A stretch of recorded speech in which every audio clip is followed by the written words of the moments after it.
Sting. A cat had cornered a scorpion, who decided to plead for his life. "Spare me, spare me! You can catch plenty of other things with more reward than a mouthful of gristle. If you let me go, I'll tell you my secret." Curious like all cats, the cat leant forward and the scorpion whispered into his ear. The scorpion was allowed to go, and the cat went back to his master. As soon as the man picked him up, the cat, with his newfound skill, buried his claw with a backwards movement in his master's arm. No scorpion could have done better. And the man put the cat in a bag and dropped the bag into a river.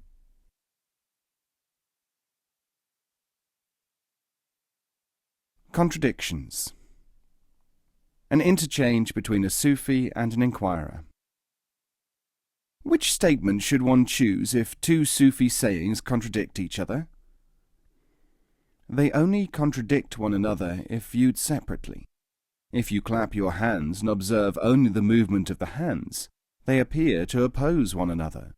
You have not seen what is happening. The purpose of the opposition of the palms was, of course, to produce the hand clap.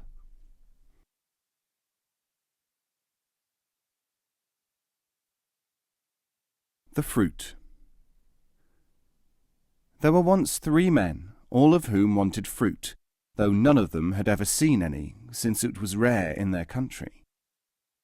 It so happened that they all travelled in search of this almost unknown thing called fruit, and it also happened that, at about the same time, each one found his way to a fruit tree.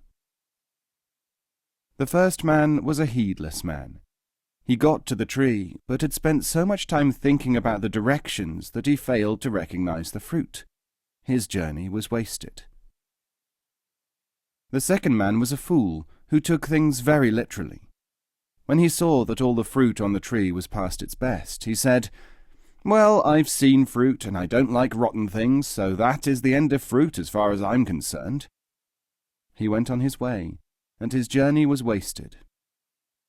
The third man was wise. He picked up some of the fruit and examined it. After some thought, and racking his brains to remember all the possibilities about this uneatable delicacy, he found that inside each fruit there was a stone. Once he knew that this stone was a seed, all he had to do was to plant, and tend the growth, and wait for fruit. The slave Sufi. It is related that one of the Sufi great ones was a slave, Ayaz, who became the trusted companion of Sultan Mahmud of Ghazna. A courtier, so runs the tale, said to him, "You were a dervish and then carried into captivity. Then you served Mahmud for years, and you still do so. Such is your sanctity, however, that the Sultan would immediately give you your freedom if you asked for it. Why do you remain in this strange position?" Ayaz heaved a deep sigh and said, "If I cease to be a slave, where on earth is the man whom people will be able to point out as a slave who is a teacher? And if I leave the king, who will be left to bring admonitions to courtiers? They will listen to me because I have the ear of Mahmud. It is you, dear friend, who made this little world like this for yourselves. And yet it is you who ask me why I am like this within this cage of men."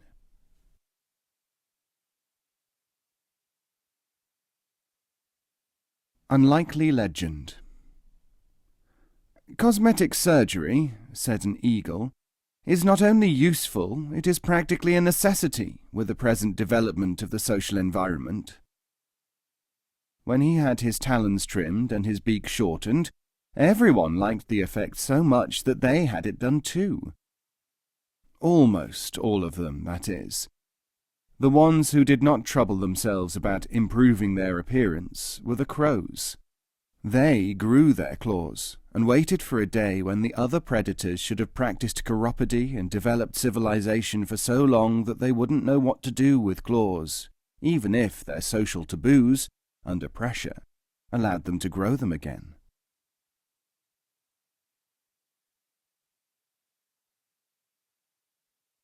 Surroundings. A certain Sufi called another man, who greatly respected him, to come and live in his house. But within 4 days the Sufi left on a long journey, and was away for 3 years. The guest felt extremely uncomfortable.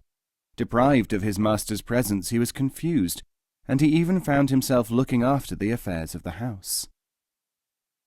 Many years later, someone to whom he had confided his agitation returned to find that he had succeeded the Sufi, and his feelings were quite different now. He said, "What had seemed clear to me when I first arrived at my master's house was, I now see, really obscure. If he had stayed, I would not have been able to endure the intensity of his presence. As it was, what I wanted was to be with him. What I really needed was to breathe the air of his surroundings." The outline. There was once a house beside which a climbing plant rooted itself in the ground. As the years passed, the creeper covered the walls, leaving only a blurred outline to indicate that there was anything behind the greenery. It became more and more difficult to get into and out of the house through the ever-thickening greenery. The house ceased to be used at all. When parts of it crumbled, even the outline changed. When the house collapsed completely, it became a pleasing creeper-covered mound, about whose origin people only occasionally and idly wondered. The creeper was the most concerned. It said, "What an ungrateful edifice! I held it up for many years, but it threw itself on the ground just the same." So it spread itself all over the surrounding countryside.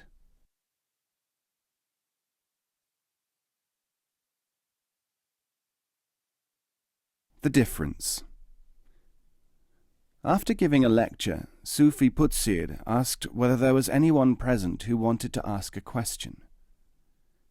A visitor said, "I have heard a great deal about the wonderful qualities of the master Inabi of Balkh, but when I visited him, I found him attended by only a handful of people, and what is more, he did not speak to any of them, sometimes for months on end. There were people there who told me that he had never addressed a single word to them.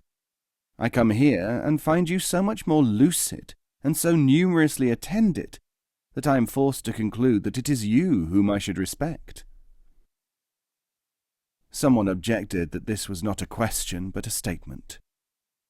The master said, "This is in fact a question, though it is not specifically put as one. But it is more clearly a question than the majority of questions, which are generally challenges or statements. So let us treat it as a question."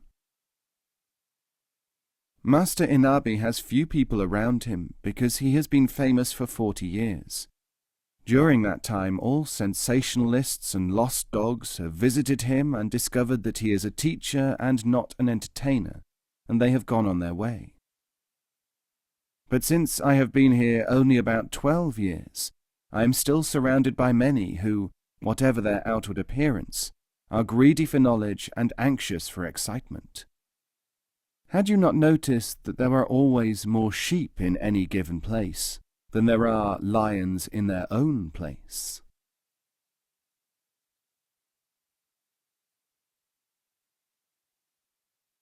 The crystal. There is a legend which tells of a young man's search for knowledge through experience. He followed everyone and practiced everything that he could think of to seek what there might be for man beyond the dimensions of ordinary life.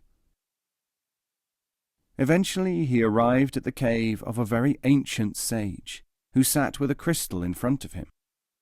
The young man seated himself before the sage and gazed into the shining surface. He saw all kinds of things which he had never even heard of, and things which he had never even imagined. Then he said to the master, "It is not enough to be a spectator even to these wonders. I must somehow manage to live through them." The sage invited him to step into the crystal. As soon as he tried, the young man found that he could indeed walk into any of the scenes which he had witnessed. Presently he stepped out of the crystal again. Without a word, the sage handed him a hammer, and the young man smashed the ball to fragments and walked away.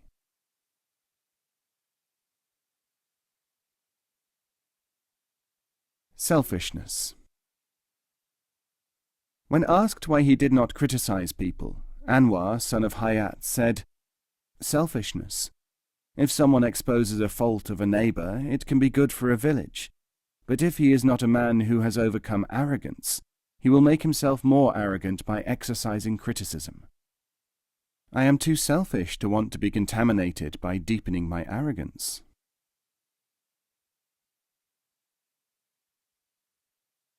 Experience.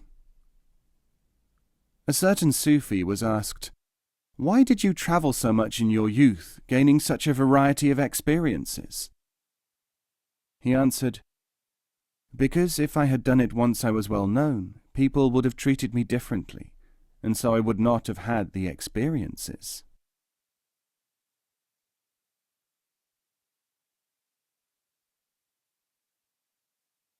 The Botanists. Land without medicine. Once upon a time, many years ago, there was a garden, tended by loving and talented workers. The garden was developed through effort and sacrifice from waste land, and at a time when nobody in the whole world cared about gardens. The botanists and other specialists who worked here over a vast expanse of time sent out expeditions to find and bring back every kind of plant from the most remote places imaginable. Some of the plants, like cotton, yielded fibers suitable for spinning. Others provided nutritious food. Other plants again had medicinal virtues.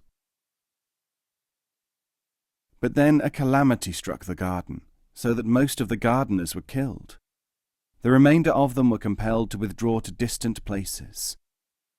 In due course, other people arrived. They soon recognized the practical value of food plants, and they cultivated them. Then they discovered that some of the flowers and herbs could be used as dyes. Finally, for they were indefatigable experimenters, they penetrated the secrets of the textiles which could be made from fibrous material.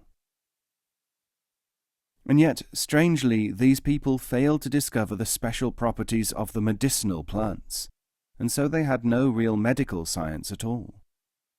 When they became ill, they spoke incantations, and then they recovered, or were maimed, or died. This they regarded as the right and natural order of events. Some legends about medicine reached them from time to time, but they were rational people and did not believe in this cult, since it sounded like a superstition or wishful thinking, as it would to you if you had been brought up without it. They said, "Of course everyone wants to become better, so people have fantasized the science of medicine." The botanists, however, still existed. Some of them came back to the place which had formerly been their garden, planted by their own ancestors.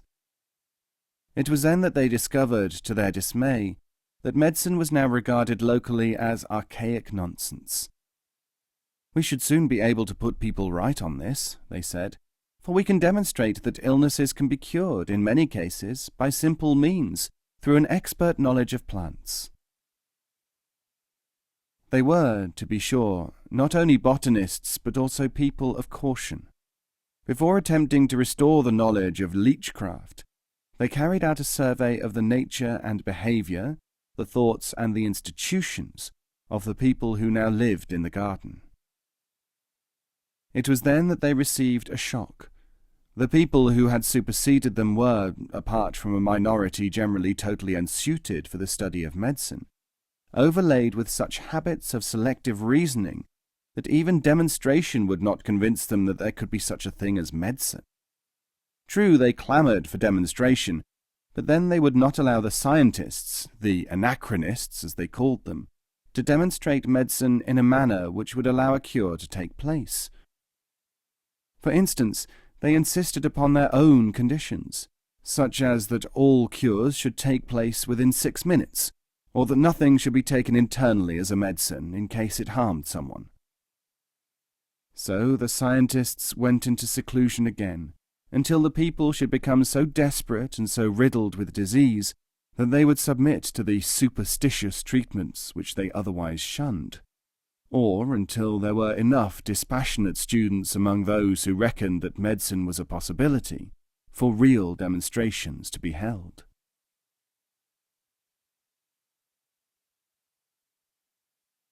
Worse. A philosopher said, "Such a great deal of conversation among dervishes is concerned with the refining of man. I am tired of this, for as an objective man I want to hear the other side, about making man worse." A dervish who was present said, "Felicitous one! Talking about man being better or about his being worse serves both purposes. Among those who have not got the basis, there is no quicker way to make a man worse than to talk about his refinement. Why else would dervishes decline to teach all comers?"